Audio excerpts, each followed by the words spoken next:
Bismillahirrahmanirrahim. Assalamualaikum warahmatullahi wabarakatuh.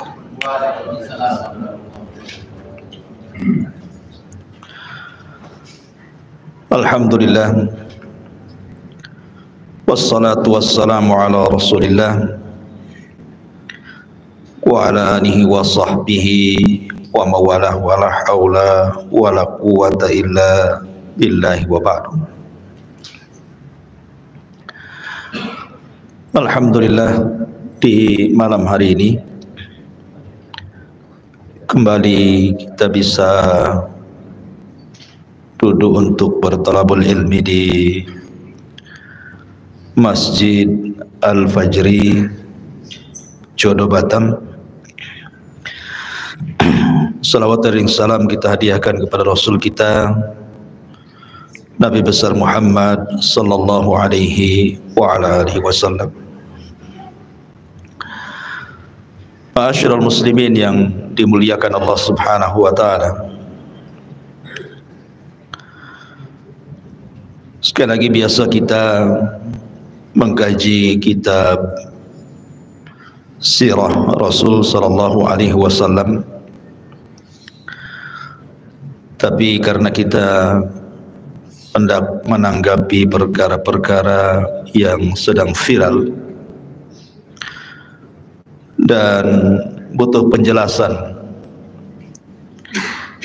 maka malam ini kita akan menyingkap tentang hukum seputar pernikahan jin dan manusia. Kan ada kan lagi viral kan, bahwa kakek saya menikah dengan jin, bahkan ada fotonya mungkin waktu resepsi itu mungkin banyak jin yang datang, ngamplop enggaknya nggak tahu.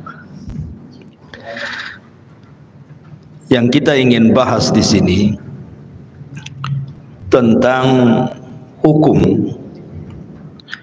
menikah manusia dengan jin.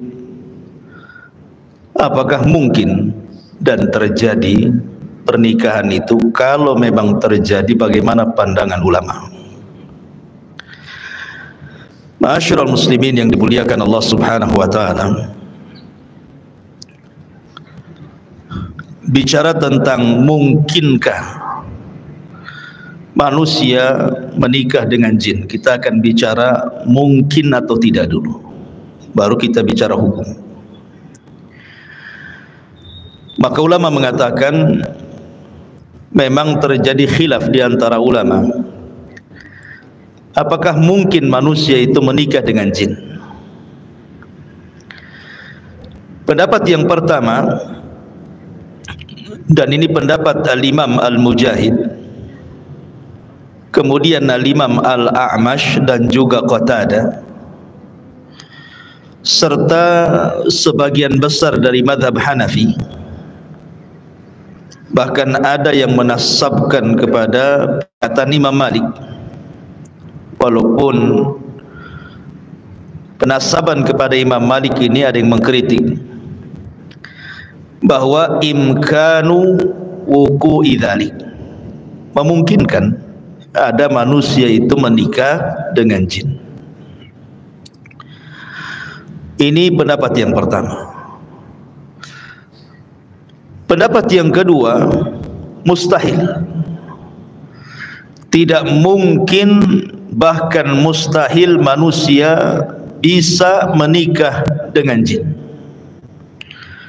Dan ini pendapat Ishaq ibn Rahawayh dari madhab Syafi'i.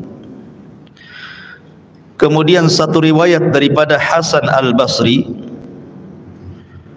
kemudian juga yang dikuatkan oleh madhab Syafi'i dan juga Imam Al-Mawardi, dan dari kalangan ulama kontemporer seperti Syekh Muhammad Rashid Ridha dan yang lainnya mengatakan mustahil. Mustahil ada orang menikah dengan jin. Nanti kita akan sebutkan dalil masing-masing. Adapun pendapat yang pertama yang mengatakan mungkin, ada jin menikah dengan manusia, mereka berdalil dengan surah Ar-Rahman ayat 56 ketika berbicara tentang bidadari-bidadari surga.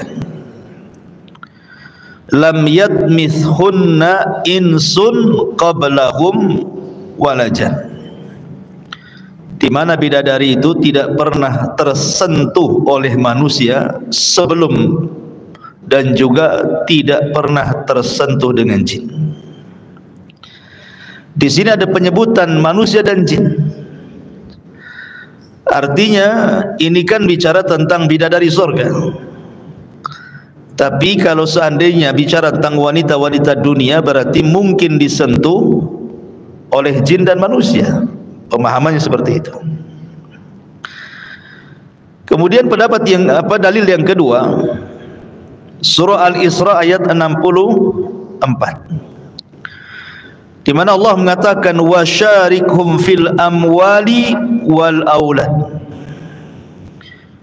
di mana jin-jin atau syaitan-syaitan itu terkadang bersyirikat dengan mereka manusia dalam harta dan anak-anak. Kalimat bersyirikat di sini artinya orang-orang yang melakukan hubungan suami istri yang tidak membaca basmalah dan tidak ta'awudz kepada Allah, maka mungkin ada jin yang berserikat dalam hubungan. Ketika ada memungkinkan berserikat dalam hubungan intim, seperti hadis Nabi SAW, idza jama'a ar-rajulu imra'atahu wa lam yusammi intawa syaitanu ila ihlilihi fayujami'u mah. Apabila seorang laki-laki menggauli istrinya dan tidak baca basmalah, maka setan ikut bergabung dan ikut melakukan persetubuhan di situ.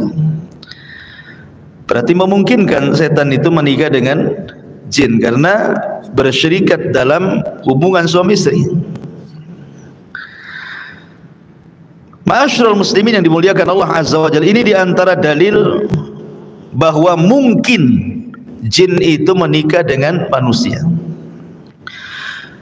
Adapun dalil yang mengatakan mustahil, tidak mungkin jin itu menikah dengan manusia, satu dalilnya surah Ar-Rum 21. Allah mengatakan wa min ayatihi an khalaqalakum min anfusikum azwaja litaskunu ilaiha wa ja'ala bainakum mawaddatan wa rahmah inna fi dzalika laayatin liqaumin yatafakkarun. Dan dari tanda-tanda kuasa Allah, Allah menciptakan bagi kalian dari diri kalian atau jenis kalian azwaja, pasangan masing-masing. Di sini ada kalimat dari jenis kalian. Dan khitab ayat ini kepada Adam dan keturunannya. Berarti yang hanya menikah itu adalah manusia dari jenis manusia, jin dari jenis jin. Tidak bisa disilang. Kenapa demikian? Karena disitulah akan engkau dapati ketenangan, kemudian muncul perasaan kasih dan sayang, dan itu tanda kebesaran Allah bagi orang-orang yang berfikir. Karena mustahil manusia menikah jin itu akan timbul perasaan cinta, kasih sayang, ketenangan, mustahil didapati. Berarti dari maksud pernikahan saja nggak akan mungkin tercapai antara pernikahan jin dan manusia itu. Kemudian pendapat yang kedua, dalil yang kedua, bahwa dari segi penciptaan, asal penciptaan saja sudah berbeda. Di mana jin diciptakan dari api, kemudian manusia diciptakan dari air. Api dengan air itu mustahil ketemu. Kalau sempat api ketemu air, padamlah api itu. Jadi nggak akan ketemu tuh api dengan air itu. Ya. Ma'asyiral muslimin yang dimuliakan Allah Subhanahu wa taala. Intinya bahwa mustahil, tidak mungkin terjadi. Ma'asyiral muslimin yang dimuliakan Allah Azza wa Jalla. Taib, dari sini kita ketahui bahwa mungkin ataukah tidak mungkin terjadi khilaf pendapat. Ada yang mengatakan mungkin, ada yang mengatakan tidak mungkin. Sekarang seandainya kita mengambil pendapat yang mungkin, anggaplah kita mengambil pendapat yang mungkin. Mungkinlah jin itu menikah dengan manusia. Sekarang kita bahas bagaimana hukum pernikahannya, macam mana resepsinya, ya, karena makanan jin dengan makanan manusia itu beda. Macam mana walimahnya? Jadi harus dipisahkan kamarnya, gitu ya. Piringnya, menunya itu catering sendiri itu. Mungkin catering dari jinnya. Para ulama mengatakan, kalaupun memang terjadi pernikahan, maka di sini pula ulama berbeda pendapat tentang hukum menikah dengan jin. Yang pertama, pendapat yang pertama, an-nahyu an dzalik, dilarang, tidak boleh manusia menikah dengan jin walaupun mungkin. Artinya haram hukumnya. Nanti akan sebutkan tentang pendapat ulama masalah haram menikah dengan jin. Yang kedua, tidak sampai haram tapi makruh. Yang ketiga, mubah, boleh saja. Baik. Adapun yang mengatakan haram hukumnya disebutkan oleh Al-Imam Al-Munawi dalam kitab Syarhul Jami' As-Saghir. Beliau mengatakan la tajuzu al-munakahatu bainal insi wal jin wa insun al-ma'u liikhtilafil jinsi. Tidak boleh menikah manusia dengan jin karena manusia itu tercipta dari api. Di sini ada perbedaan tentang jenis manusia dan jenis jin. Sehingga dari perbedaan jenis ini, kata ulama ini mengatakan haram, tidak boleh menikah manusia dengan jin. Bahkan dikatakan oleh Syekhul Islam Ibn Taimiyah rahimahullahu ta'ala, kata beliau, al-mu'tamad, pendapat yang dipegang, annahu la yahillu nikahu, tidak halal menikahi mereka bangsa jin. Artinya haram. Lawan halal itu haram kan itu. Bahkan berkata Syekh bin Baz rahimahullahu ta'ala ketika ditanya soal hukum menikah manusia dengan jin, maka dia mengatakan hadza fihi khilaf, memang ini ada khilaf di antara ulama. Beliau tidak mengingkari, tapi beliau mengatakan la yumkin at-tahaqquq min islamihim wala dinihim. Sekarang kita tahu, okelah, mungkin karena ini khilaf di antara ulama. Bagaimana anda mengetahui bahwa pasangan anda dari kalangan jin ini, kata Syekh bin Baz, agama mereka betul-betul Islam, ya. Bagaimana cara mengetes agamanya, kan begitu?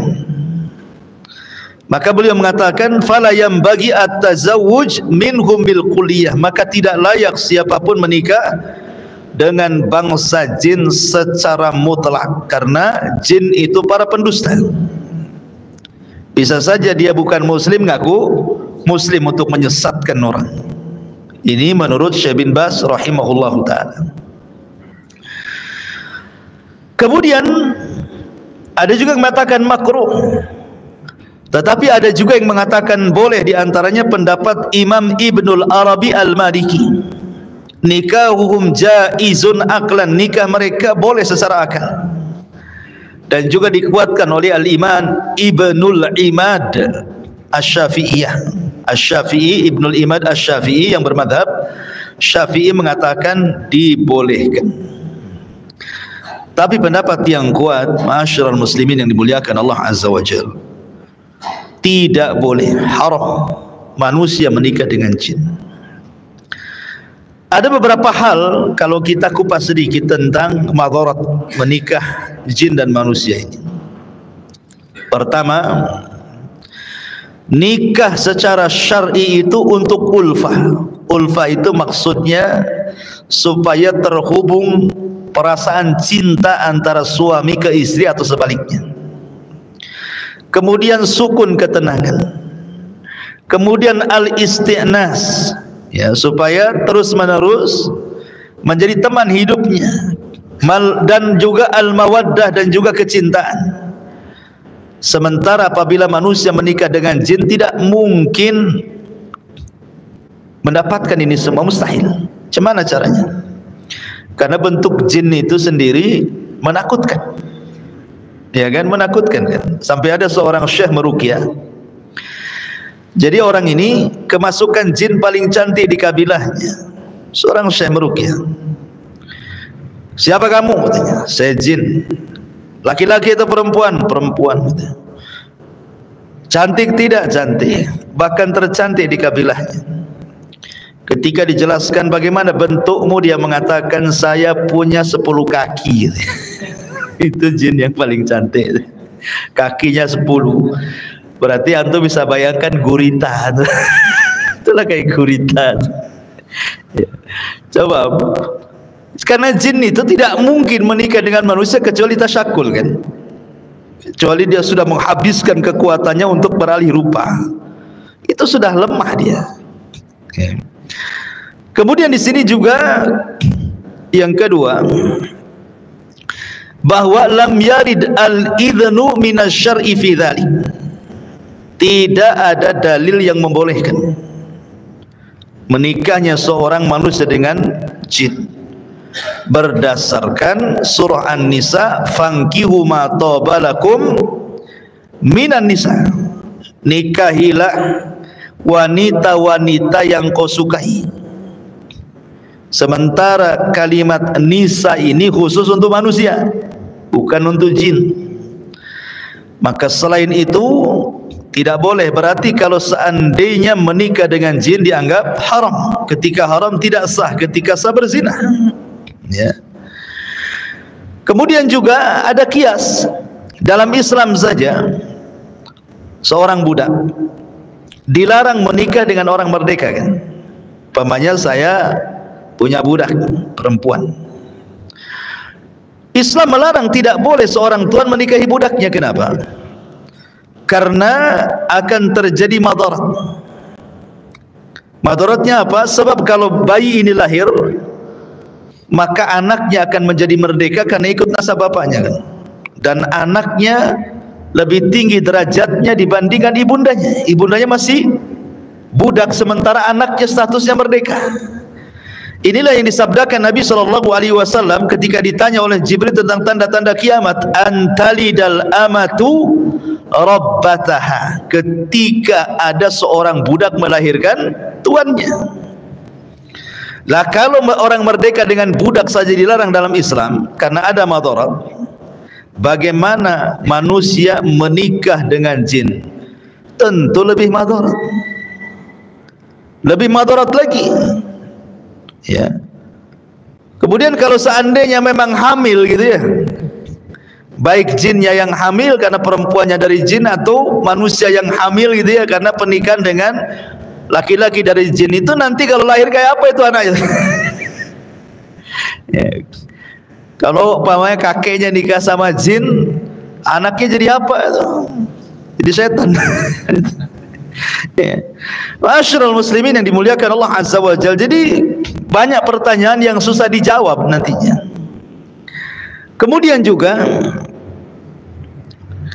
Al-Imam Al-Mawardi beliau mengatakan ini mustangkarun lil ukul, nggak bisa dicerna menikah dengan jin dan manusia, litabayunil jinsaini, karena berbeda jenis, waqtilaf at-tab'aini, karena berbeda tabiat. Sudah jenisnya beda, tabiatnya pula berbeda. Kemudian juga bentuk badannya kita tidak tahu. Kecuali kan dia tasyakul saja. Kalau dia memang beralih rupa bolehlah kan itu ya, nampak gitu. Tapi kalau dalam bentuk asli, cemana dia tahu bentuk aslinya seperti apa? Sehingga karena sudah berbeda jenis, berbeda tabiat gitu ya, yang satu bentuknya jasmani, yang satu bentuknya ruhani. Cemana akan ketemu jasmani dengan ruhani? Makanya kata beliau, ini mustangkarun lil uqul, mustahil nih, nggak bisa dicerna, kata Imam Al-Mawardi rahimahullahu taala. Kemudian juga di antara madaratnya juga adalah disebutkan di sini, yatarattab alaihi mafasid katsirah, maka akan banyak kerusakan di dalamnya. Li qudrati al-jinniyati ala tashakkuli bi suratin ukhra, wa kaifa yathiqu anna allati tukhalituhu hiya zaujatuhu haqqan. Kalau seandainya jin sudah menikah dengan antum, kemudian jin ini kan beralih rupa baru bisa digauli kan gitu, apakah kita tahu bahwa jin yang beralih rupa adalah pasangan kita? Bisa saja dia ganti-ganti pasangan kan itu ya. Saya mau ke sana dulu, gantikan saya. Bisa saja kan itu ya. Namanya sih nggak bisa dilihat. Ya, bisa saja dia ngomong begitu, saya sibuk nih, nggak enak pula dengan suami saya itu. Kamu gantikan dulu lah, biar dia nggak curiga sama saya. Jadi kalau mereka selingkuh itu enak gitu ya, karena tidak bisa dilihat. Jadi nggak bisa gitu ya. Kemudian juga hadis-hadis tentang biwuqu'i zawaji minal insi lil jin, terjadinya pernikahan manusia dengan jin itu semuanya dhaif, tidak tertetapkan di dalam sunnah Nabi sallallahu alaihi wasallam. Seperti contoh saja hadisnya, hadis Aisyah radhiyallahu anha. Jadi Aisyah radhiyallahu anha, dia mengatakan ketika Nabi sallallahu alaihi, dia bertanya, ya Rasul, apakah dalam diriku ada jinnya? Maka Nabi SAW mengatakan, ya, karena di sana ada orang-orang yang disebut mugharribun. Siapa mugharribun itu? Alladzi yastariku fihimul jin, orang-orang yang selalu bersyirikat dengan jin. Hadis ini lemah, dilemahkan oleh para ulama.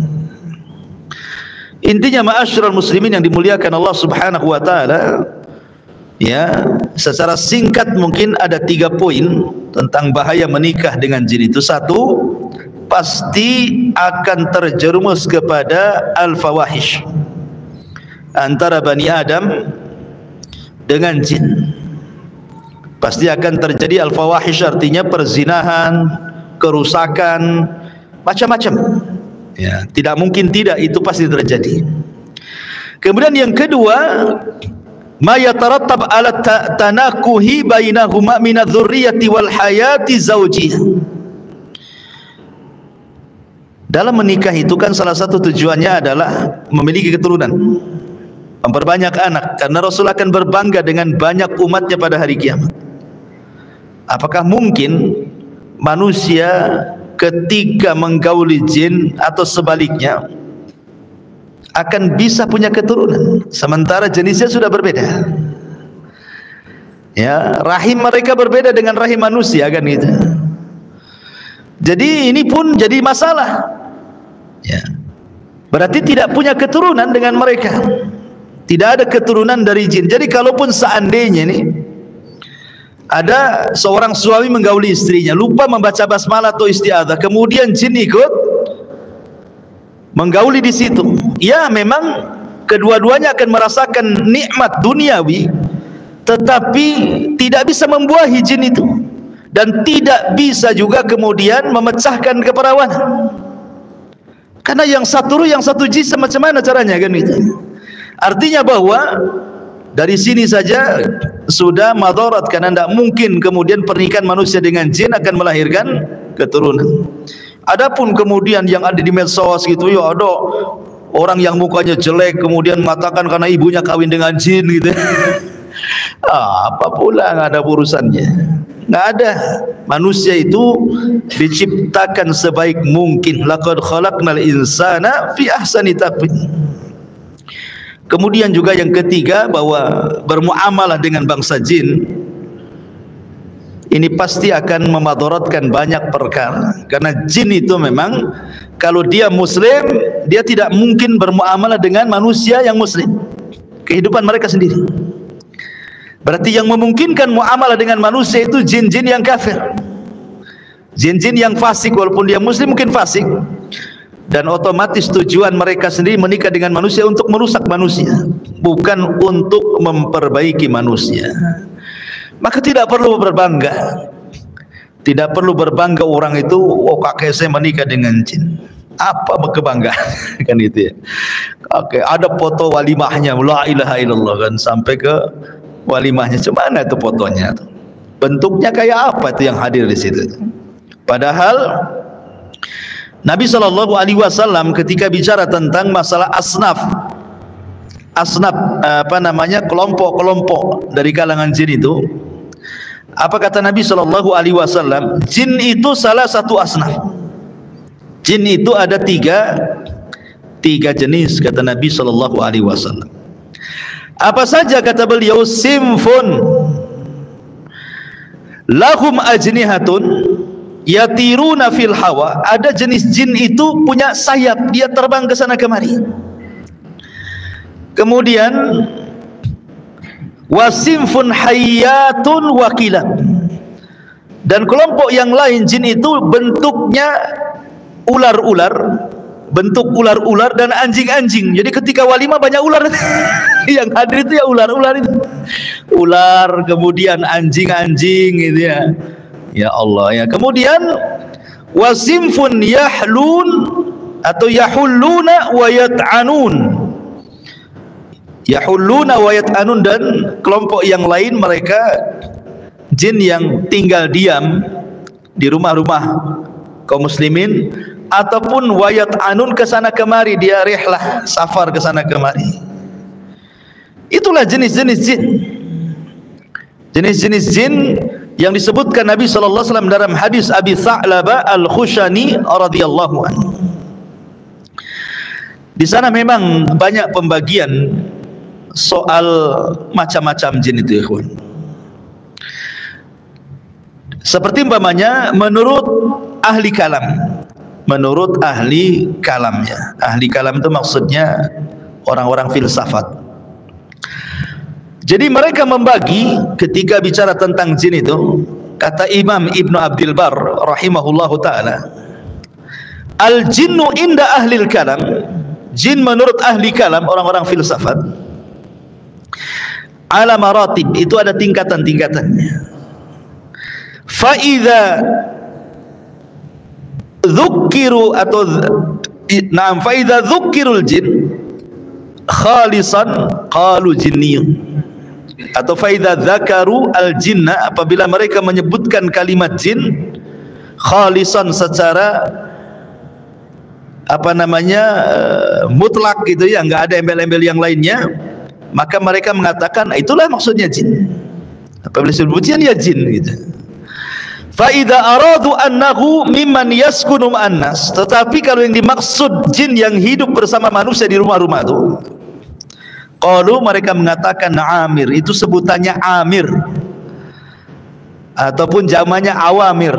Jadi jin-jin yang ada di rumah itu disebut amir namanya.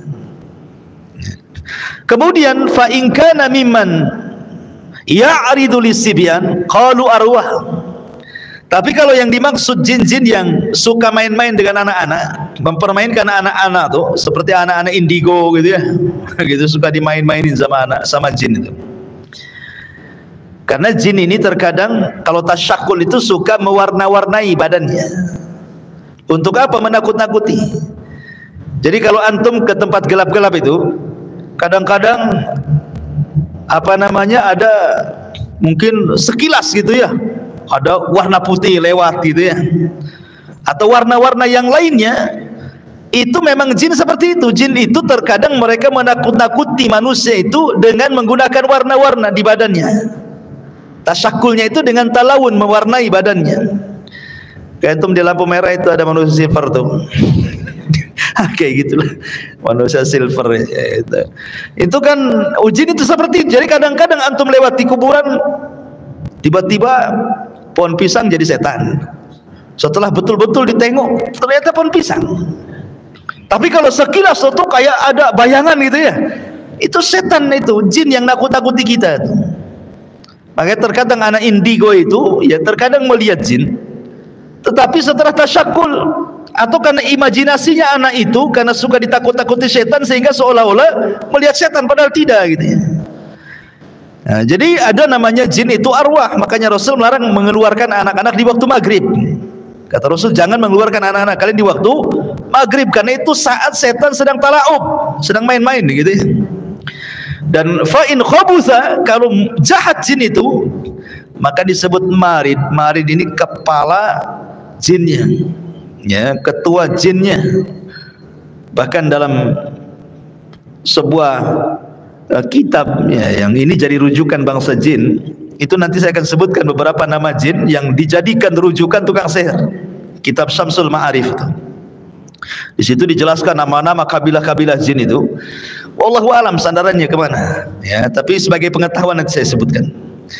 Kemudian fa in zada ala dzalik, jadi kalau seandainya lebih parah daripada jin marid disebut ifrit.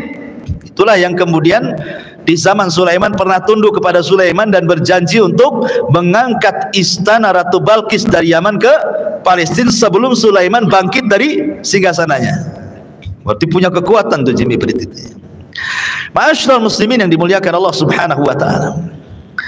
Lah jin itu ikhwatu fiddin yang dimuliakan Allah Azza wa Jalla, menurut kitab dalam kitab Syamsul Ma'arif, dan saya sudah jelaskan kitab ini rujukan tukang sihir dunia ya. Jadi dalam kitab itu ada namanya jin itu ad-dawiyin. Ad-dawiyin itu jin yang bercahaya. Maksudnya jin yang bercahaya itu adalah jin dari kalangan nasibin yang masuk Islam di zaman Nabi Shallallahu Alaihi Wasallam. Itu kan disebut jin nasibin itu. Maka turunannya itu semua masuk Islam. Nah, itu disebut dawiyin namanya. Jin-jin Islam keturunan nasibin itu disebut al-jinnu ad-dawiyin, jin yang bercahaya. Kemudian juga ada yang kedua namanya al-jinnul qamari. Kalau dawiyin kan cahayanya terang, kalau qamar bulan kan cahayanya agak samar-samar, redup-redup. Ini pun bagian daripada jin muslim. Bahkan dalam kitab itu disebutkan 80% jin al-qamari ini muslim, hanya 20% yang kafir katanya. Dari mana tahu persen-persenannya ini? Ya, apa ngecek di Disduk Jin kan tidak tahu juga.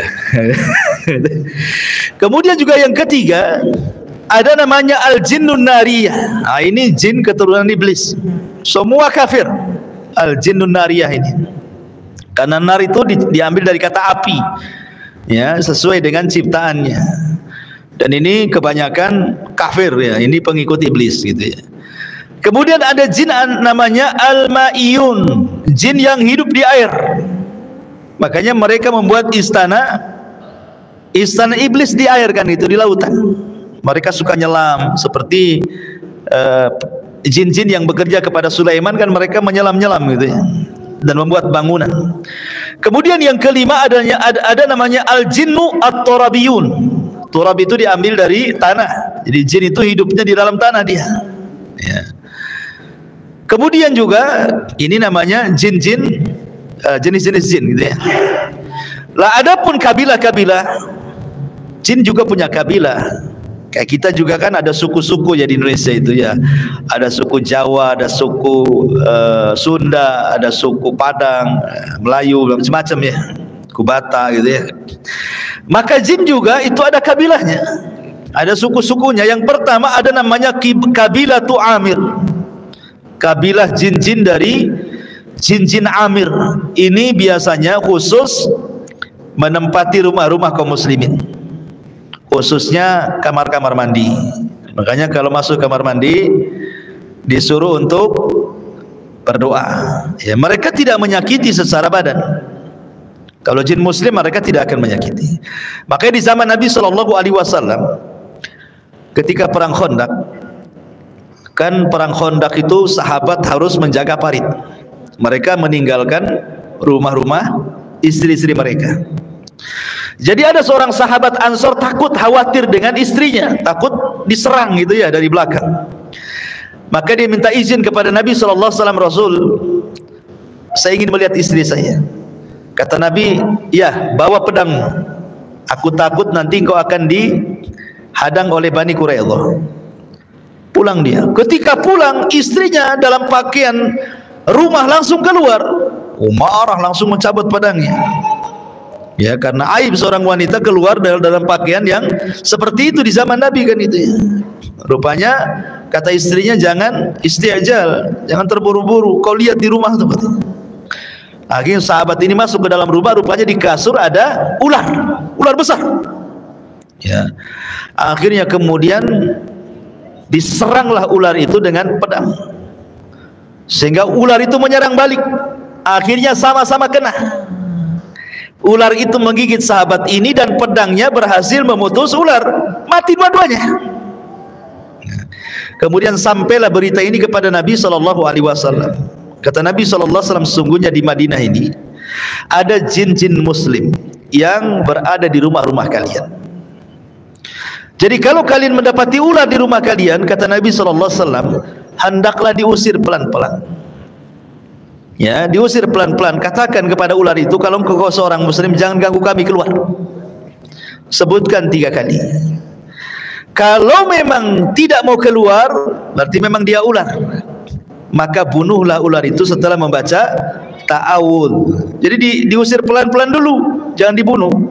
Bisa jadi itu jin muslim gitu maksudnya, kata Rasul. Ya, jadi ada jin-jin itu hidup di rumah-rumah gitu. Ini dalam kitab tersebut ada namanya kabilah Amir gitu. Ada kabilah Qarin. Kabilah Qarin itu yaitu yang suka sama orang itu, tidak lepas dari orang itu, disebut jin Qarin namanya. Yang suka ngasih was-was ke badan kita ini, suruh berbuat jahatlah kau gitu ya, maling kau, korupsi kau gitu ya. Dia bisik-bisikan aja tuh ya, bunuh saja tuh, tembak saja kan itu, woi tembak kan gitu kan. Jadi dia bisik-bisikin tuh ya. Jadi kalau sudah bisik-bisik itu namanya jin Qarin tuh.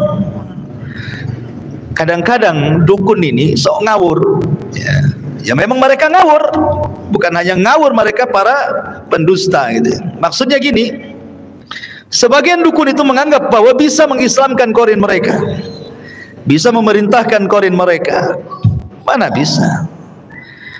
Jin Qarin yang Islam itu hanya jin Qarin Nabi. Nabi berhasil mengislamkan, itu pun menjadi khilaf para ulama. Ya, ketika Nabi mengatakan setiap manusia itu Qarin, punya Qarin, jin kafir yang melekat sejak lahir sampai dia meninggal. Kata sahabat, apa kau punya Qarin wahai Rasul? Ya, aku juga punya Qarin, tetapi aku sudah membuat dia Islam. Fa aslama. Kalimat fa aslama di sini menjadi khilaf. Apakah aslama di sini maksudnya jin Qarin Rasul itu masuk Islam, ataukah yang maknanya aslama itu menyerah, artinya tidak menyakiti Nabi? Jadi ada ulama tafsirkan 2. Jin Qarin Rasul tidak masuk Islam, tetapi dia menyerah kepada Nabi sehingga tidak menggoda Nabi. Ada yang mengatakan fa aslama di situ memang betul-betul masuk Islam. Jadi semua jin Qarin kafir kecuali jin Qarin Nabi. Kok bisa ada seorang dukun mengatakan mengislamkan jin Qarin? Sejak kapan jin Qarin masuk Islam? Syahadatnya di mana? Kuah mana untuk ngambil legalitasnya keislaman dia? Ya. Ini kadang-kadang pendusta para dukun itu. Ya mereka pendusta, dajjal ya. Masyarul muslimin yang dimuliakan Allah Azza wa Jalla. Jadi ada kabilah jin Qarin ya. Ya Qarin semua itu satu kabilah. Ada namanya kabilah Al-Marid wal Maradah. Yang jinnya gede-gede gitu, yang tinggi-tinggi, gede-gede badannya, yang mereka suka jahat kepada manusia. Makanya di bulan Ramadan, ketika Nabi SAW mengatakan wasufidatis syayatin, dan setan-setan diikat, maksudnya tidak semua setan. Yang diikat itu ya setan dari kabilah Marid atau Maroddah. Jin-jin yang besar-besar, yang jahat-jahat itu ya, yang suka menggoda manusia sampai tingkat kepada kekufuran dan kesyirikan. Itu yang kemudian diikat, tidak bisa bergerak. Adapun krocok-krocoknya ya lepas kan itu. Makanya di bulan Ramadan masih banyak kan orang yang tidak puasa, masih banyak orang yang maksiat. Nah, boleh jadi itu yang lepas tuh. Ya, yang lepas-lepas itulah yang tidak puasa, ya. Yang maksiat itu ya. Jadi ada namanya kabilah Al-Marid dan juga Marad. Ada kabilah Ifrit, ya, kabilah Ifrit dan macam-macamnya, gitu ya. Jadi ada kabilah-kabilahnya jin itu. Kemudian juga jin itu punya nama-nama juga. Ada nama-nama, dan biasanya nama-nama ini selalu dijadikan mantra-mantra dukun-dukun itu. Mereka memanggil-manggil nama-nama jin untuk membantu mereka. Ya, dan bahaya dukun itu, mereka tidak pernah memanggil nama Allah. Mereka memanggil nama jin, ya mambang air, mambang tanah, mambang gitu. Nah, cuman di sini ada nama-namanya. Seperti contohnya ada jin namanya Walhan. Jin Walhan ini biasanya dijelaskan yuwaswisulil muslim asna as-salati, memberikan was-was kepada seorang muslim di tengah-tengah salat. Dia masuk ke perut, kemudian buat bunyi-bunyi kerbak-kerbuk, kerbak-kerbuk gitu kan. Kemudian disangka kentut padahal tidak, akhirnya membatalkan salat. Kata Rasul, jangan kamu berpaling dari salatmu kalau hanya mendengar suara perut, kecuali kalau sudah keluar dan terdengar ledakannya. Ya, kentutnya sudah kedengar gitu ya, dor gitu ya, atau baunya nampak ke hidung, nah, berarti jelas kentutnya. Tapi kalau suara perut jangan, itu waswas setan dari setan atau jin namanya Walhan. Atau ketika tidak berhasil lewat perut, masuk ke pikiran, kemudian mengingatkan benda-benda atau janji-janji yang di luar sholat tidak ingat. Oh iya, hari ini kan ada janji, padahal lagi sholat tuh. Ya. Ketika luar sholat dah ingat janji itu. Ketika luar sholat dah tahu benda di mana. Ketika sholat kau tahu, oh iya, letakkan di dapur, bego kali aku katanya. Kan itu ya. Ya, jadi itu namanya Walhan. Kemudian ada namanya selain Walhan namanya Zalnabun. Zalnabur. Ini biasanya jin yang suka dorong-dorong manusia untuk dusta, ya, supaya berdusta, masuk ke pasar-pasar gitu ya, masuk ke pedagang sayur, ke pedagang daging, ke pedagang macam-macam, suruh sumpah dalam rangka mendustakan, atau suruh ganjil aja timbangan itu, ya, kurangi aja meteran itu katanya, ya, kurangi aja takaran itu. Pokoknya dibuat dusta-dusta. Itu namanya jin Zalnabur. Nah, itu ya, itu biasanya suruh sumpah-sumpah dan suruh dusta. Nah, itu banyak di pasar itu yang satu ini. Kemudian juga ada namanya A'war, ya. A'war ini biasanya yuthirus syahwat wa yuzayyanu fi'luz zina. Dia biasanya membangkitkan syahwat, kemudian menghiasi perbuatan zina. Ya, jadi dorong-dorong untuk supaya berbuat zina, mungkin zina pandangan, disuruh nengok handphone lama-lama gitu, entah apa yang ditonton gitu ya.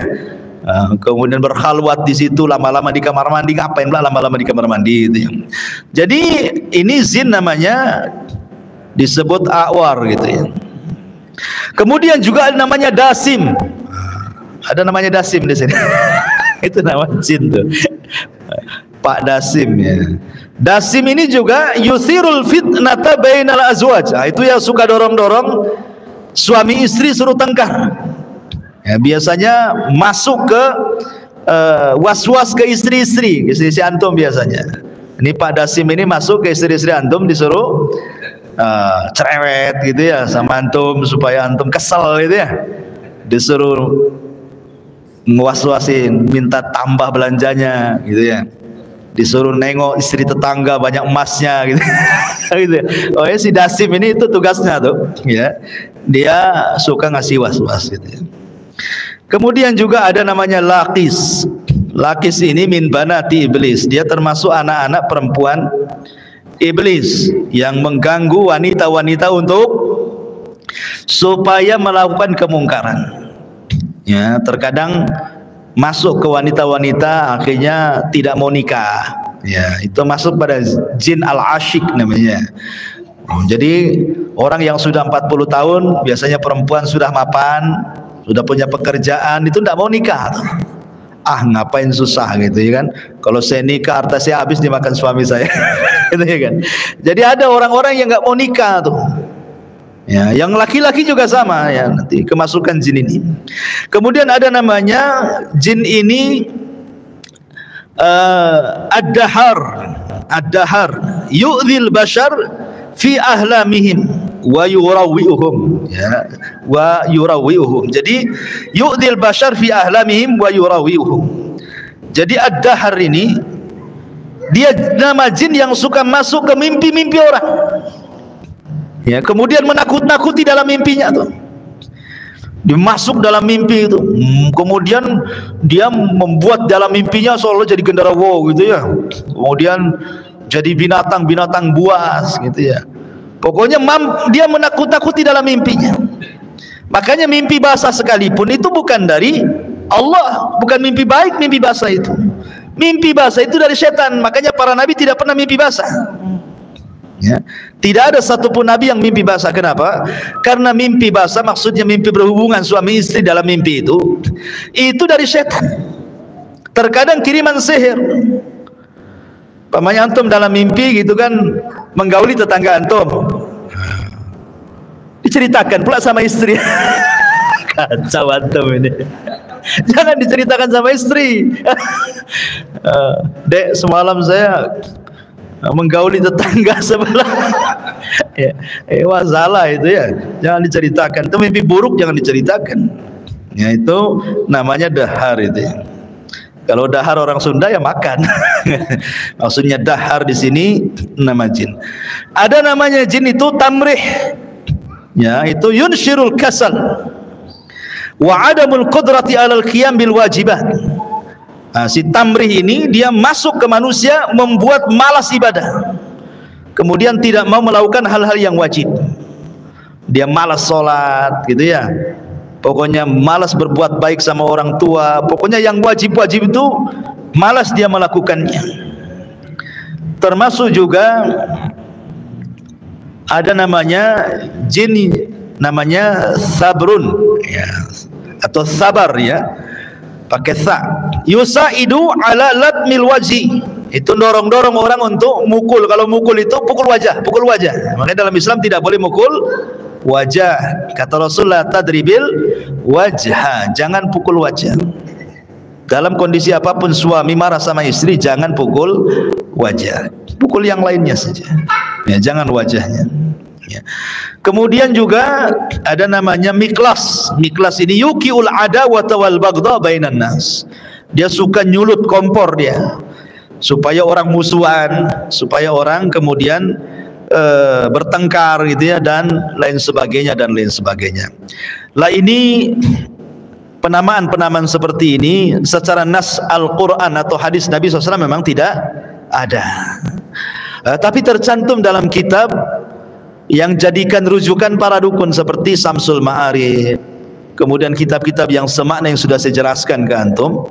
Lah nama-nama inilah yang kemudian dipanggil-panggil mereka itu ya, nama-nama jin inilah untuk kemudian memanggil mereka dan menolong keinginannya. Maka tidak boleh seseorang itu memanggil-manggil kecuali nama Allah Subhanahu wa ta'ala. Ma'asyiral muslimin yang dimuliakan Allah Subhanahu wa ta'ala. Baik. Kemudian juga yang kalau kita mengacu kepada nas-nas ya Al-Quran atau hadis Nabi SAW yang sudah jelas-jelas ya, nama-nama jin itu adalah pertama jin Al-Qarin, itu sudah jelas berdasarkan nas, memang ada namanya jin Al-Qarin ya, memang yang tidak lepas daripada manusia. Jin itu memberikan was-was untuk melakukan kejahatan. Ada namanya jin itu Al-Khubthu wal Khaba'ith ya, makanya kalau kita masuk kamar mandi kita disuruh berlindung dari Al-Khubthu wal Khaba'ith kan. Al-Khubthu itu artinya jin laki-laki, Al-Khaba'ith jin perempuan. Jadi kalau yang masuk laki-laki digoda al-khaba'is perempuan. Kalau yang masuk perempuan digoda al-khubthu jin laki-laki. Kalau yang masuk bencong digoda dua-duanya. Baik. Jadi ini sudah jelas ada al-khubthu al-khaba'is. Atau umpamanya jin yang disebutkan yang jelas-jelas gitu ya berdasarkan nas Al-Qur'anul Karim ataupun hadis-hadis Nabi sallallahu alaihi wasallam. Seperti contohnya apa ya? Jin hammam tadi sudah jelas ya, kamar mandi, atau jin al-asyik. Ya, jin al-asyik ini jin yang suka membuat anak muda tidak mau kawin, perempuan tidak mau kawin gitu ya, kemudian dihayalkan untuk maksiat. Ya, anak-anak muda memilih maksiat dibandingkan menikah. Ya, dibandingkan menikah itu karena kemasukan jin al-asyik namanya. Nah, itu juga dibahas oleh para ulama dan lain sebagainya. Artinya ketika kita menetapkan tentang nama-nama dan syaitan dan jin, sebaiknya karena mereka adalah alam gaib, kita tidak pernah bersentuhan dengan mereka. Ya, karena buat apa? Kehidupan mereka sudah berbeda dengan kehidupan kita. Lalu untuk apa kita bersentuhan dengan mereka kan? Karena biasanya yang bersentuhan dengan kalangan jin itu adalah mereka para dukun, karena para dukun itu mengaku hal gaib, dan orang yang mengaku mengetahui ilmu gaib itu ada dua macam. Pertama, menggunakan jasa setan, istihdamu syayatin, dan mereka adalah musuh para nabi. Ataupun sok tahu ilmu gaib, tidak menggunakan setan, dan mereka para dajjal, para penipu. Ya, itu saja kan itu ya. Karena tapi masalahnya dukun-dukun sekarang tidak mau dibilang dukun. Sepersis kayak riba gitu ya. Jangan dibilang riba, bunga bang gitu. Jangan dibilang khamar, jus jeruk gitu ya. Tapi dimakan teler dia kan. Jangan dibilang dukun, bilang aja orang pintar gitu ya. Jadi kadang-kadang disamar-samarkan dia, emang begitu. Kebatilan itu harus disamarkan supaya manusia terperangkap dalam kebatilan. Ma'asyiral muslimin yang dimuliakan Allah Azza wa Jalla, wallahu a'lam. Mungkin saya tidak lama-lama ya kan, jam 9 karena juga cuaca dingin di luar. Insyaallah ini saja yang bisa saya sampaikan. Mudah-mudahan ada manfaatnya. Kita tutup dengan doa kafaratul majlis. Subhanakallah bihamdika asyhadu an la ilaha illa anta astaghfiruka wa atubu ilaik. Allahu ta'ala alam. Assalamualaikum warahmatullahi wabarakatuh.